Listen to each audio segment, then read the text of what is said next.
आज हम बात करते हैं कि ये अनुग्रह क्या है। अनुग्रह बहुत बड़ा सा शब्द लगता है, लेकिन इसको समझने के लिए मैं आपको एक छोटी सी कहानी बताता हूँ।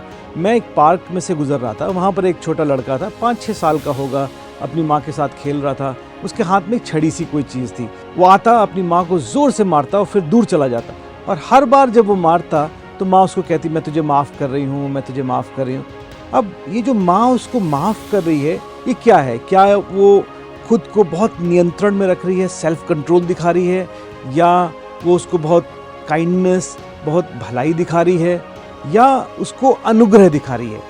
अगर हम तीनों में फ़र्क समझना चाहेंगे तो हम अनुग्रह को समझ पाएंगे। परमेश्वर का वचन प्रेरितों 15:11 में कहता है, हाँ, हमारा ये तो निश्चय है कि जिस प्रकार से वे प्रभु यीशु के अनुग्रह से उद्धार पाएंगे, उसी प्रकार से हम भी पाएंगे। तो मैं आपको उस छोटे बच्चे की कहानी बता रहा था। कई बार हम भी उस छोटे बच्चे के समान हैं। ना सिर्फ हमें क्षमा चाहिए, लेकिन हमें एक ताकत चाहिए कि हमारे जीवन को, हमारे व्यवहार को बदल दे।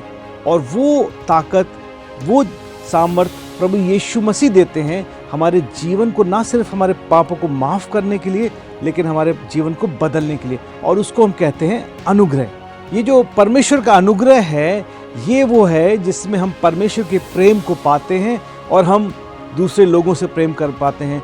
परमेश्वर का अनुग्रह एक तरीके से वो ताकत है जो हमसे वो काम करवाती है जो हम अपनी ताकत से नहीं कर सकते। जैसे हम पाप को ना करने लगते हैं, परमेश्वर को हाँ करने लगते हैं, उसको अपने जीवन में काम करने देते हैं। अब जैसे परमेश्वर ने एक आज्ञा दी, जिसको हम बोलते हैं सबसे बड़ी आज्ञा, वो क्या है कि परमेश्वर से अपने संपूर्ण मन, संपूर्ण प्राण, संपूर्ण सामर्थ्य से, तन मन धन सबसे परमेश्वर से प्रेम करो।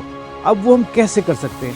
हम तब कर सकते हैं जब परमेश्वर की सामर्थ्य, उसका अनुग्रह हमें मिलता है कि हम उससे इस प्रकार से प्रेम कर सकें। जब हम परमेश्वर के पास में आते हैं अपनी आवश्यकता के समय में, उससे बोलते हैं हमें आपके अनुग्रह की ज़रूरत है, तो उससे बहुत खुशी होती है हमें अपना प्रेम बांटने के लिए और अपना अनुग्रह बांटने के लिए। क्योंकि परमेश्वर का वचन कहता है कि हम सब, जो हमारा उद्धार हुआ, हमें वो अनुग्रह मिला जिसको हम पाने के योग्य नहीं थे। तो अगर आप परमेश्वर के पास जाएंगे, एक छोटी सी 10 सेकंड की भी प्रार्थना करेंगे, परमेश्वर मुझे आपका अनुग्रह चाहिए, तो उसी समय परमेश्वर आपकी आएगा मदद करने के लिए। तो अगर वास्तव में आप चाहते हैं आपका जीवन बदल जाए, तो प्रभु यीशु मसीह के पास जाएं और बोलें, मुझे आपके अनुग्रह की ज़रूरत है। और जब आप वो अनुग्रह पाएंगे तो आपके जीवन में उसका प्रेम, उसकी सामर्थ्य काम करने लगेगी।